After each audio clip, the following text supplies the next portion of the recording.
Hello, hello, welcome to Mindset to Results. Today, our guest is Phil Masiello. He is founder of CrunchGrowth Revenue Accelerating Agency.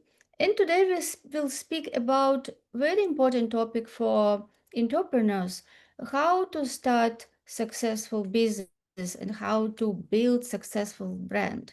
Hi, Phil. Hi, how are you? Thanks for having me on. Yeah, thank you so much for being guest on our podcast. You have such a great experience in building brands and successful businesses, and your knowledge and experience is highly appreciating for our audience.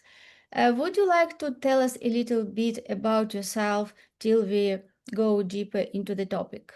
Yeah, sure. I um I founded my first business when I was 27 years old, and it was a disaster. It wasn't good. It was a failure of leadership and a failure of process management, and I did it for about 3 years, and then I'm not one to give up, but the writing was on the wall. I just wasn't doing it right, and I needed to change. So I sold it. And I took the money and I came down to Maryland. I was in New York, came down to Maryland, and I went to graduate school. I got my MBA, not because I needed more education, but I needed to change the way I was thinking about things. And then I got involved with a small specialty food company that was wanting to grow. And I took a very senior position in the company and made an investment in the company. And then we scaled that company, and that was really a better education for me because it really taught me about how to build a brand, how to build a company, how to put the processes and steps in place to scale, and also how to raise and allocate capital correctly. And so after we sold that business, I started another business called the Daily Market, which were grab and go meal stores in Washington, D.C. And then along with that, we built one of the first meal sites on the internet, one of the meal e-commerce sites. And we scaled that pretty quickly to about 1 million in sales in the first year. And then we got acquired by a supermarket chain. This was the early stages of e-commerce, and so people wanted to understand e-commerce. They wanted to understand websites. They really didn't have much of a clue, and so we used that transformation into their home shopping for the supermarket chain. And after I left there, I worked there for a couple of years, and then I left and went and started a beauty brand with a woman named Carol Alt, which we launched on the shopping channels, which are an unsung, I think, hero in terms of building a brand because you get international recognition very quickly. And we were on the shopping channels in the United States and Canada and in other places. And we were able to scale that business pretty quickly using television shopping, which actually today that experience has become even more valuable today because of what's going on with short form video and long form video for selling. So we ran that business for a number of years and then sold it, and I went into the shaving business, and we developed a shaving brand for men and women. That was a very hot market at the time because everybody got into it, and everybody knows about Dollar Shave Club and Harry's, and it just got very, very active. And so we had something that no one else had, which was an American-made razor, because we had one of the big two supplying us with a razor, and so people wanted that, and we wound up exiting pretty quickly, which I was not necessarily wanted to do, but I didn't have control. We had other investors and things. So then I founded Crunch Growth because our supplier of razors called us up and said, "Hey, we need help. We don't do anything direct to consumer. We don't know anything about direct to consumer." So that's how we started the agency. I never set out to do it, but I do love what I do because we get to help other brands, small, medium, large, it doesn't matter. Brands come to us when they're having trouble scaling, and we're able to figure out a pathway for them to scale. And we only deal with brands. And sometimes it's you got to change the messaging. Sometimes you have to change the approach. Sometimes there's a lot of things that go into it. I've never seen a business that scales without having walls and problems that they hit along the way. And so we're very good at figuring out how to break through those walls and how to overcome those challenges. So, We are great. Thank you for sharing. You have different areas here of industry, and you grow and yeah, scaled successfully businesses. And what I noticed that all businesses which you started, you scaled them so fast, and also you sold business. And the last well, one now to that be you. fair, to be fair, a lot, I only give you the good ones because to be fair, I did a presentation to entrepreneurs back in February, and I said, I've built 10 businesses or I've started 10 businesses in my business life, but only four are successful. The other six were terrible. I didn't. So yeah, I give you the cream of the crop, but there's some damage along the way. Yes, yes, thank you for sharing that because yeah, so our audience get clear picture that it is not that you start and you succeed. Yeah, in the beginning you can fail, but if you have the right attitude and you don't think as you are the failure, but you think that just this is what you did and that method which you used didn't work, so you figure it out what will work. Yes, and also I liked how you shared that when your first business failed, you decided to join company and learn, yes, to get some knowledge and you learn the processes, yes, and then work with somebody else so you can also pick up their brains and their experience to get those muscles grow when you could be more confident and successful. Exactly.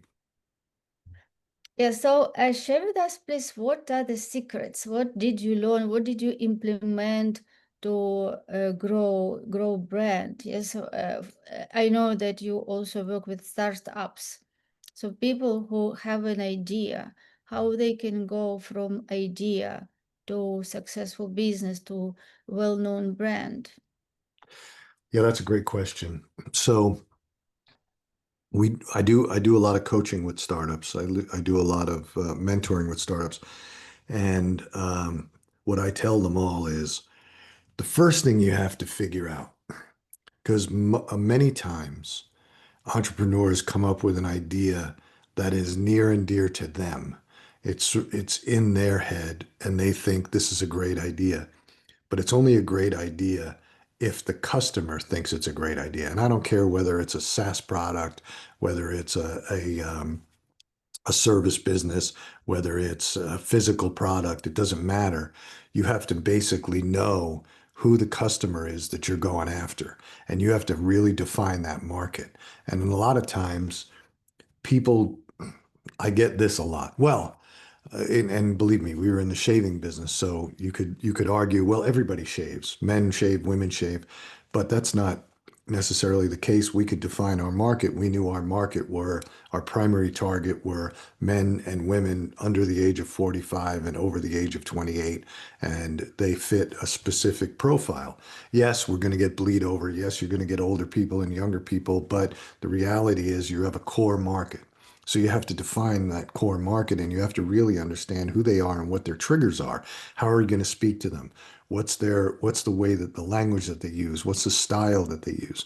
What are the things that are going to make them pay attention to you? What are the things that are going to make them want to buy your product? That's the first part. So you really have to define who you're going after, build basically a customer persona. And this is done on paper. This isn't necessarily something that you have to spend a lot of money on.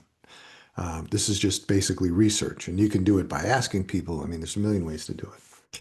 And the second thing is then you have to find those customers who are willing to pay for your product. And again, you come up with your minimum viable product. Too many times entrepreneurs want to create the greatest website.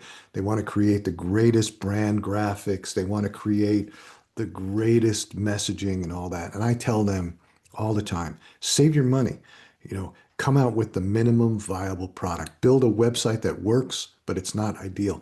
I watched a company that we were coaching and they were insistent on building on their branding that they went to one of the big branding houses in New York and they spent about $200,000 to get a logo and a brand book built. And I said, you shouldn't be doing this. You need to save that money because you're going to need that money. Everything is going to change. Once you launch, once you start selling, all that work that you just did with branding is going to change. You're going to change your logo because you're going to realize that this logo is not going to work in a lot of places. You're going to realize the colors are off. Everything's going to change. But they didn't listen. And sure enough, a year after launch, all that was tossed in the garbage because they needed to change it all. So, you come out with your minimum viable product and you find customers who are going to buy your product. And then after they buy your product, you need to talk to those customers and find out what they like, what they don't like, because you're going to make changes. And then once you start this iteration, then you can fix your website a little bit better. You can fix your product better. You can fix your offering better. I mean, I don't know how many times we've looked at SaaS products, for example, where they start out with basically a minimum viable product.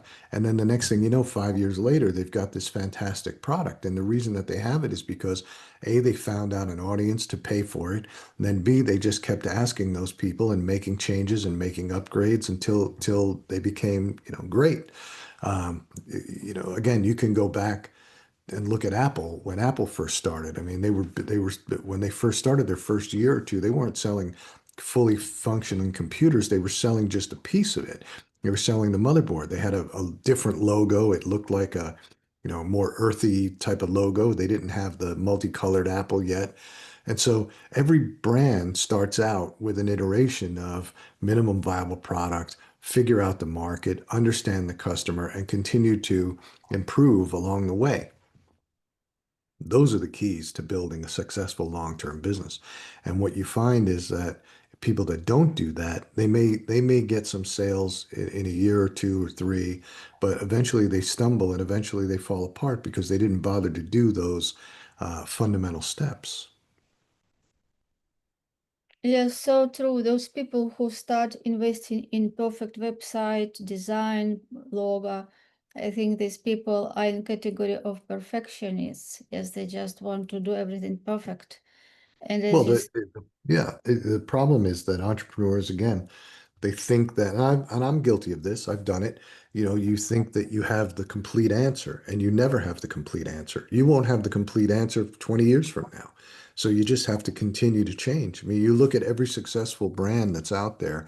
Again, I don't care whether it's you could look at Oracle. Well, Larry Ellison, I love this story because Larry Ellison, Oracle, one of the most successful businesses in the world, he stumbled back in the early 90s and realized that he had some fundamental problems with his basic structure of his business, and he wasn't able to scale it past, I forget what the number is, 100 million or 200 million, because what he realized was that the team he had that got him from 0 to 100 million could not get him to the billion or 2 billion. And it wasn't a fault of the team, it was just their skill set. And he had to make some hard decisions about that. And it was also had to do with how his business was structured and what they were selling and things like that. So he made some very dramatic changes in the 90s that actually grew his business to what it is today.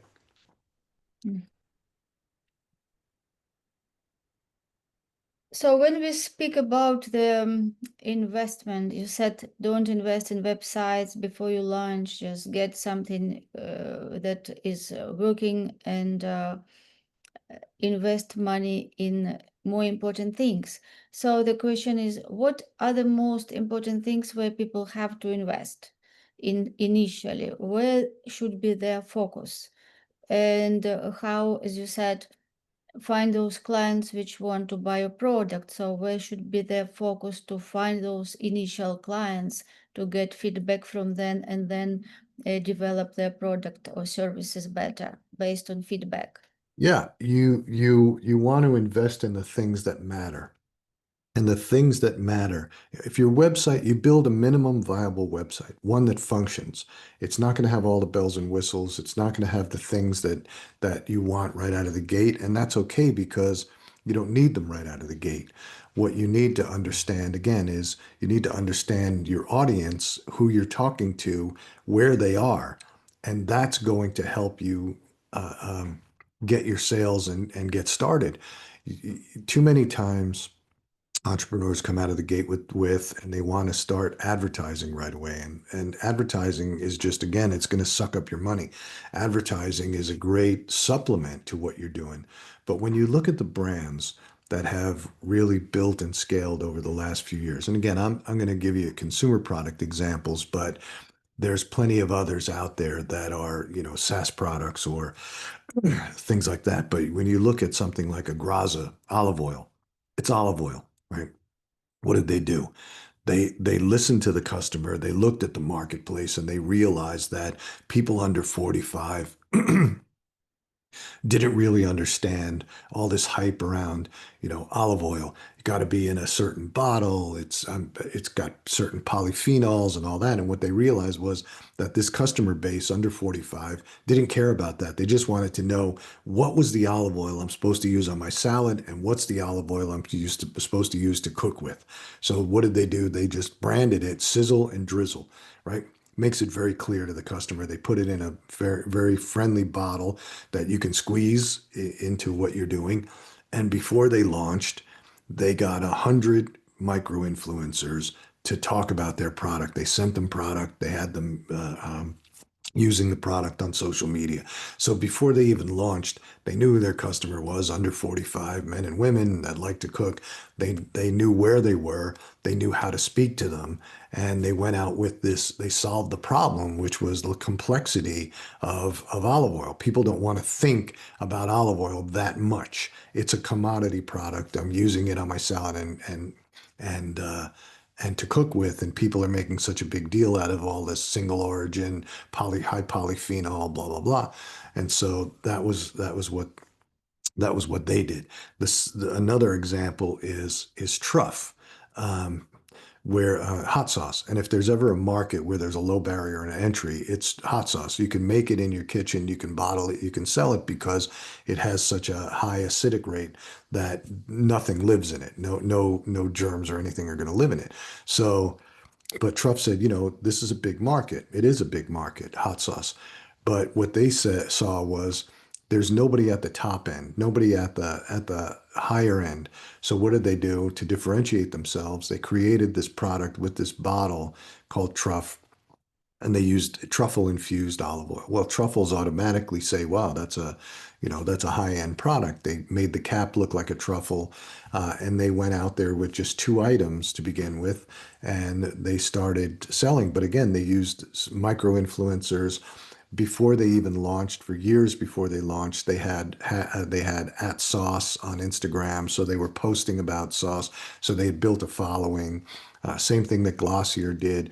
She had a blog for several years that she was talking about beauty products. So they connected with their customers in a way, because they understood their customer, that they connected with them in a way. They knew how to speak to them. They knew what they were looking for, and that enabled them to move and go with minimum viable product. And then you saw the same thing with Go High Level. Go High Level, which is a CRM product, they took the complexity out of it, made it easily accessible to average people to use on the high end, low end. It doesn't matter. It's a powerful product, but yet it's simple to use. And then they basically did an affiliate uh, deal with, you push the product, you can white label the product, you can do all kinds of things with it, and that got it out there. They do very little advertising, but they've been able to penetrate the market extremely well. And there's a million examples like that. So you really have to understand who your customer is, where your customer is, what they're looking for, and then how to reach them, how to speak to them. It may not always be advertising. Today, we have so many great tools at our disposal with short form video, long form video, and the ability to sell on social, that it really enables you to do a good job if you know how to speak to your customer, you know what they're looking for, and you can get to them. Yeah, so this analysis is important to speak as your customers speak, yes, to think as they think and address their problems. Exactly. How, yeah, you attract right people. The next question is about branding. Oh, when people start a business, when is the right time to think about branding? And what Oh, is the right from the beginning. Mhm. You want to start if you should always be building a brand because, and I'll tell you why. And it doesn't matter what you do. We don't work with sellers. We only work with brands. And when I say sellers, I'm not talking about Amazon sellers. There's a mentality that, you have a product and you're just focused on driving sales, right? There's a big difference between selling and growing a brand. And you should start right out of the gate with thinking that you're going to build a brand. And I don't care if you just have one product. You're building a brand, whether you're B2B, B2C, it doesn't matter. You're building a brand. And the reason you want to build a brand is because brands are sticky. Customers relate to brands, and you're going to have a brand voice. You're going to have a brand image, and you need to start that out in the beginning. It's not about the graphics, it's not about the logo, it's not about the colors. You know, you want to start out with something, but it doesn't have to be the be all end all. But the most important thing is your messaging, right? How is that messaging structured? Are you getting the right points across, or are you just another product? I'll give you an example. We have a client who came to us recently, and we're trying to help them. They've been in business for over 10 years, and they did a really good job in the first 4 or 5 years, and they scaled. They got a big e-commerce business, got into retail stores, and then what they realized was because they were the first in the market, but they didn't do a good enough job of building a brand. So the customers weren't tied to them. They were tied to the product, but not to the brand. And so as competitors saw that the market was big, they started coming in and just whittling away at their business because they formed no relationship. Branding is about building that relationship with the customer so that they know you, right? You do a great job with it when you become the nobody gets a tissue, they get a Kleenex. Nobody get, when you become that symbol. And so that's a great branding job. And so now they came to us because they're been on decline for the last 4 or 5 years. And when we started looking at it, the first thing we looked at was their messaging and their packaging, and they weren't getting across what made them different. Brands are always different. They always have something that's different, right? You can be, when the first thing we ask a prospective client is, what makes you different than your competitors? What makes you different?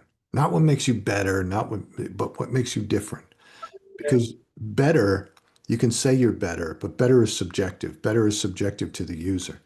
But different is something that you can do and you can say about your product that nobody else can say about their product. That's when you start building a brand. So right from the get-go, if you're starting a business, what is it about your product that is different than anybody else in the market? And then that should be right from the get-go. Because if you're just coming out with, another company that's just doing the same thing and just repackaged differently, you're gonna struggle because that's how you get into a price competitive game. Yeah, thank you so much. It is so valuable. So the question is here, what does it mean to grow brand? Yes, we identify the messaging, what is different. So what are the steps how to make this brand known? Is it the number of videos which people record and post on social media? Or what are the steps to make this brand visible and noticeable fast? Yeah. I mean, as you go along, you're going to change at that point. Once you get your footing and once you start going and you see what people like about you, Then you can start dealing with your packaging and your messaging, but it always comes down to the messaging. And the messaging is always about what makes you different. Again, I use Truff as an example. What makes them different? Well, they're the only hot sauce out there with that's truffle infused, and it's more high end. So people are paying probably 3 times what they would pay for a bottle of Tabasco sauce, right? And they're happy to do it because it's different, it's unique. Sagraza solved the problem. It's unique. Glossier, she solved the problem. She's got a unique product out there. Go high level. You could argue is a unique product because they simplified a very complex system. They made it easy to integrate with other products, etc. I think Shopify did a great job as a brand. To build websites. When you look at Shopify 10 years ago or 12 years ago, it's not what it was today, but they made it very simple for people to get up and running with an e-commerce site, and it integrates with everything through a series of apps. And it's just fantastic. It's like the iPhone, right? iPhones are sticky. When you become an iPhone person, that's how you build a brand. It's in the messaging of what you're saying and what you deliver that is different and unique. That's the key. That's the key to business across the board, is you have to express what makes you different and unique than anybody else. If not, then you're just a competitor. You're just against everybody. You're just going to battle with everyone else, right? Which is the seller, which is you can use Amazon sellers as an example, because if I'm out there, if I decide to start selling on Amazon and I don't have my own product and I didn't build anything that's unique, I'm just going out and finding products, Crest toothpaste and all these other products that people are already selling. Well, what's the end result of that? Well, the end result is that I'm just fighting on price because there's nothing, I can't say anything unique. I'm not selling my own brand. I'm selling somebody else's product, so I'm always going to be battling price. Well, it's the same thing. You come out with a new sock, right? And you're not doing anything different or unique. You just have socks, right? And there's nothing unique about your product. Then why are people going to buy your socks over the incumbents that are out there, right? Whether it's Nike or Under Armour or whoever makes socks, right? So you always have to have something that's unique and different. When Under Armour first came out, they were unique and different. There was no under sweat wicking product. So they were totally unique and advanced. And but again, you look at where they started with undergarments while you were exercising. They didn't start out with the fashion that they have today. They started out with the minimum viable product, a black or white underside t-shirt that wicked sweat. And then they moved into, shorts, and then they moved into, outerwear, and then they started, they became what they became today. But their minimum viable product was, black or white under under t-shirts that wicked sweat. Yeah, great. So by other words, find what problems you want to solve and what you can do better than those companies which are already in the market. And Yep. you said that yes, better it is different for different clients, but what I mean, just how you can create more value. Yes, like how you can create more value in the unique way that nobody does. And this will be something that will distinguish you in the market. Exactly.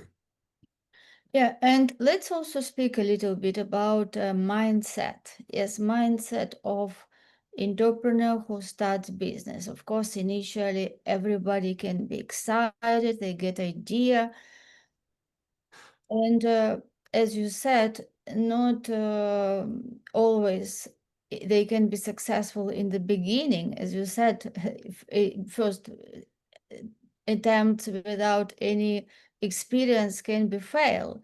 So how important is to have the right mindset, and what is for you right mindset? Like what helped you when you went through those failures? You said you started 10 companies and 4 you made successful. So what helped you to not lose that believe in yourself and not lose that excitement and continue looking for what works and knowing that you will succeed.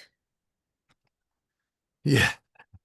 Well, I think in order to be a good entrepreneur, you have to believe in yourself and that you can get it done. You have to have, I think, no fear because if you're afraid of failure, uh, and you think, you can't do it, like every startup, every business, they hit walls. There's different walls. You can go from 0 to 1 million and then you hit a wall. You can't get to 2 million.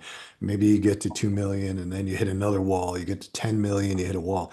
So you're always going to hit walls and there's always going to be obstacles along the way. You're going to find that what you thought was going to work, what you had, your idea for your product, it may not be working and you have to pivot, right? And so you have to be able to be flexible, but at the same time, you have to have a bit of no fear. You have to be able to say, I believe enough in what I'm doing to just keep pushing through and do what it takes. There's going to be times when you're going to run out of money. There's going to be times when your things just aren't working. You don't have the right team, all those things. But you have to have that perseverance attitude that says, I still believe in what I'm doing enough to push through. I will tell you that, and you also have to accept failure. And failure doesn't necessarily mean that the business fails all the time. You may have failures along the way, things that you thought would work and they didn't, things you invested in that didn't work out. Those types of things you have to be able to accept and learn from. You have to look back on them. I still, to this day, look back on my first failure and I understand where my flaws were in that because it was 100% on me. It was 100% leadership. It was 100% on process management. And the problem I had, and again, one of the things that will kill an entrepreneur is thinking that you have to do everything yourself or you have to have all the answers. And that was my problem in my first startup. I thought I'm the entrepreneur. I had the idea. I have to have all the answers, and you don't. So those are the qualities and the traits to make a successful entrepreneur. I would say, a lack of fear, perseverance, and the ability to pivot when you recognize that something's not working, and to move forward. Those are the successful guys. Yeah, thank you for sharing. When you say about lack of fear, do you mean that when you have fear, you continue and just break through? Yeah, because everyone have fear when we have to do something new, which we never did before, and we know that there are money which you have to pay. Yes, like you can lose them, so or something else. It is natural to have fear. So what I think you mean that it's not about not having fear, but having fear and do it anyway, just having that big picture and making your why, which is much bigger than fear. Yes, like make it really important for you, why you want to do that. Yes, that it Well, will be much more important that fear, this is how you will overcome it and do what you want. well, it's true that we all have fear. But you have to have, there's different tolerances to fear, right? And some people have a low tolerance and they get scared at the first sight.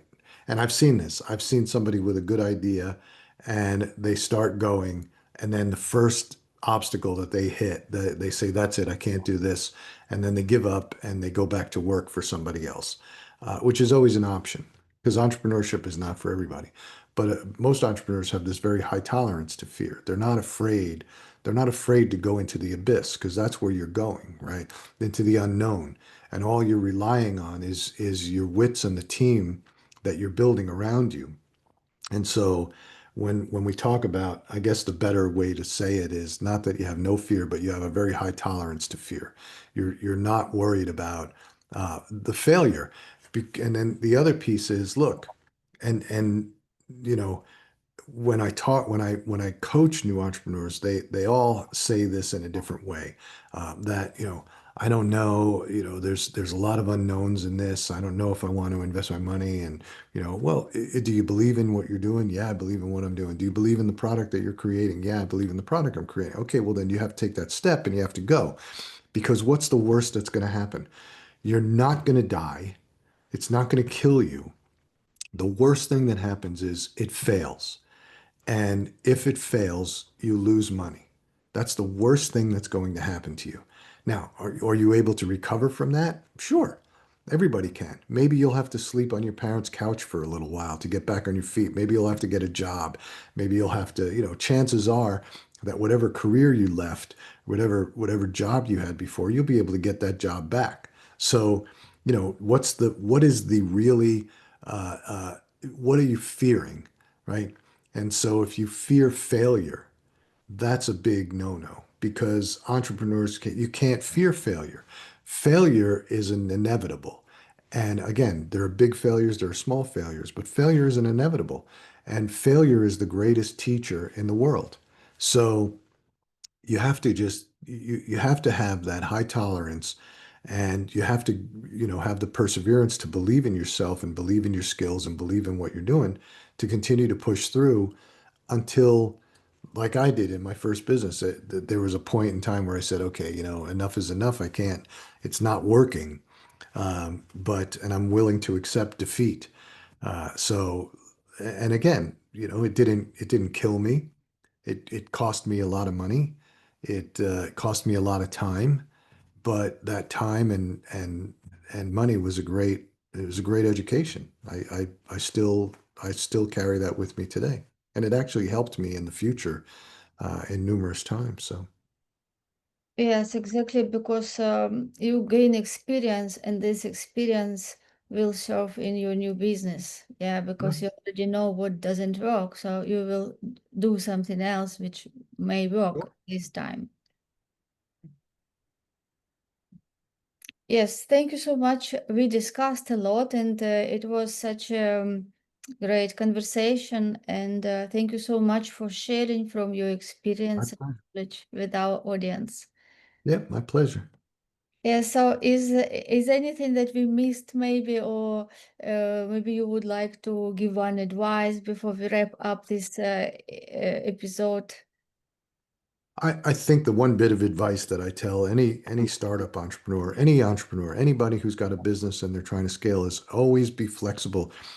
Understand your customers, look at what's happening because it's always going to change along the way. The customer that you start out with today is going to change. You have to find new customers. You have to make sure your messaging stays on point. You have to make sure you're talking to the right people in the right way and getting across that message in on the right platforms. Yeah, yes, thank you so much. Yeah, and yeah, if you know your value, yes, that you really create something new which doesn't exist, you want to get more value to the clients, believe in yourself and believe in the process, and of course, find right mentors. Yeah, find right mentors who already are there and did what you are going to do. So it will be much easier to get the proven blueprint, yes, how to get to your goals if you have the mentor who can support you and share information and knowledge. Yes, so thank you so much, Phil, and you were amazing guest and so much value we shared today. And I'm looking forward to our episode in future where we will speak about scaling business. Thank you. Thank you. You're most welcome.